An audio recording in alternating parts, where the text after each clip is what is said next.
అందరికీ మరణాతండి. బాగున్నారండి? మహాపరిశుద్ధుడు యేసుక్రీస్తు ప్రభువారి కృప నేడు మనందరికీ తోడైండును గాక. ఆమేన్. ప్రియ స్నేహితులారా, దేవుని వాక్యాన్ని మనం ధ్యానం చేసుకుందాం. యెషయా గ్రంథం 41వ అధ్యాయంలో 11వ వచనాన్ని చూస్తే, నీ మీద కోపపడిన వారందరూ సిగ్గుపడి విస్మయమొందెదరు, నీతో వాదించువారు మాయమై నశించిపోవుదురు అని చెప్పబడి ఉన్నది.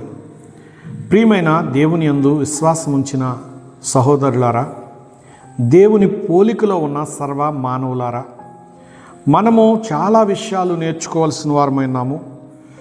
అలాగే నమ్మి విశ్వసించవలసిన వారమైనాము. సర్వశక్తివంతుడైన దేవుడు చెబుతున్నటువంటి మాట ఎంత శక్తివంతమైనటువంటి మాటగా కనపడుతుందో చూడండి.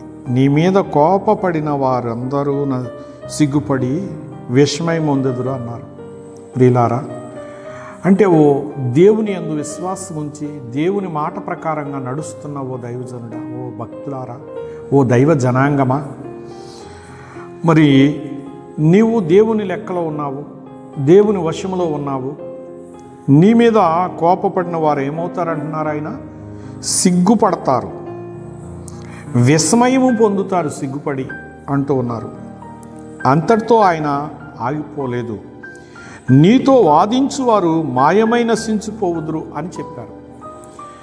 అంటే నీ భక్తి సరికాదు, నీ మార్గం సరికాదు, నీ జీవితం సరికాదు అని నీ మీద నిందలు వేస్తూ వాదిస్తారే, వారు ఆవిరిలాగా మాయమైపోతారట. మాయమైన తర్వాత వారికి ఏం కలుగుద్ది? నాశనము కలుగుద్ది. మాయమైపోయినటువంటి వారు నాశనమైపోతారు అంటున్నారు. ఇది చాలా భయంకరమైనటువంటి మాట. ప్రియమైన స్నేహితులారా, అందుకే మనము దేవుని వాక్యానికి భయపడాలి, దేవుని మాటకు మనము భయపడాలి. ఈ కడవరి కాలంలో ఈ దేవుని మాటలకు భయపడేవారు లేరు ప్రియులారా. మేమే జ్ఞానులు అనుకుని వెర్రితనంతో దేవుని మార్గానికి ఎదురు నడుస్తూ ఉన్నారు. మునికొలనకు ఎదురు తన్నవచ్చునా అన్నారు యేసుక్రీస్తు ప్రభువారు. ప్రియులారా, దేవుని యొక్క రాజ్యానికి ఎవరు ఎదురు నిలబడకూడదు.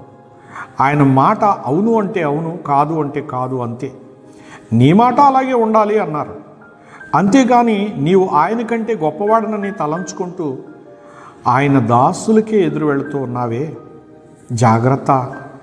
ఇదిగో ఈ దిగువను దేవుడు సెలవిచ్చినటువంటి మాట నిన్ను పట్టి నిన్ను మాయించేస్తుందేమో, జాగ్రత్త. దేవుని మాట అగ్ని వంటిది, అది దహించి వేస్తుంది. దేవుని మాట శక్తివంతమైనది, దానికి ఇంకొక మాట చేర్చడానికంటూ ఏమీ లేదు. నీ మాటలు నువ్వు చేర్చాలనుకుంటే నీవు పరిశుద్ధుడు కాదు, నీవు పాపివే, ఆయన మార్గానికి ఎదురు వెళుతున్నావన్న సత్యాన్ని నీవు గుర్తించి నిన్ను నీవు మార్చుకోవాలి. ప్రియమైన స్నేహితుడా, నీ మాటలు మారాలి, నీ క్రియలు మారాలి. నిన్ను వలె నీ పొరుగువారిని ప్రేమించటం నేర్చుకో. ప్రియులారా, అలాగూ నీవు నేర్చుకున్నట్లయితే నీవు ఫలిస్తావు, నీవు వృద్ధి చెందుతావు. నేర్చుకోవడానికి ఓర్పు కావాలి.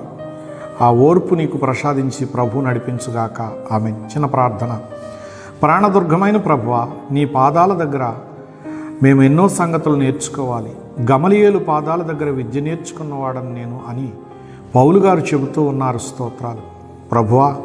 అట్లే నీ పాదాల దగ్గర మేము అనేక సత్యాలు నేర్చుకుని వాటిని అనుసరించి నడుచుకుని వాటి యందు మేము ఫలించినట్లు నా ప్రభువా నిరతం నీ కృప దయచేయమని, సర్వలోకమందున్న నీ బిడ్డలందరినీ జ్ఞాపకం చేసుకోమని, ఫలితమును వారు పొందగలుగునట్లు కృపచూపమని యేసువారి పేరట వేడుకుంటున్నాను పరమ తండ్రి. ఆమెన్. పరమదేవుని దీవెన సమాధానం మనందరికీ తోడే నడిపించుగాక. ఆమెన్. అందరికీ మరణాతండి.